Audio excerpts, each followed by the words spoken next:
আসসালামু আলাইকুম রহমতুল্লাহ। কবরে কাফিরদের শাস্তির জন্য ৯৯টি সাপ থাকবে এবং প্রত্যেকটি সাপের ৯টি করে মাথা থাকবে। এই সাপগুলো কামড়াবে, চাটবে এবং কাফিরদের উপরে উঠে ফুসফুস করবে। নির্বোধ ব্যক্তিরা বলে থাকেন যে আমরা তো কাফিরদের কবর দেখেছি, কিন্তু কোনো সাপ তো দেখিনি। সাপ থাকলে তো আমরা দেখতাম। কিন্তু তারা বুঝতে পারে না যে এই সাপ রয়েছে সেই কাফিরদের অন্তরে, যা সেই কাফির মৃত্যুর আগে এই পৃথিবী থেকে তাদের অন্তরে ধারণ করে নিয়ে গেছে। সেই সাপই তাদের কামড়ায়, যা অন্য কারো দৃষ্টিতে দেখা সম্ভব নয়।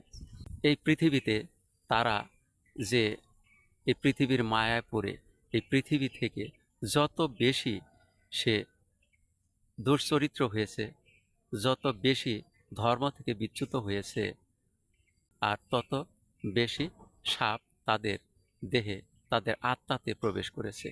আর এভাবেই তারা এই পৃথিবী থেকে এই সাপগুলোকে নিয়ে গেছে তাদের আত্মাতে বহন করে, যা তারা নিজেরাও জানে না।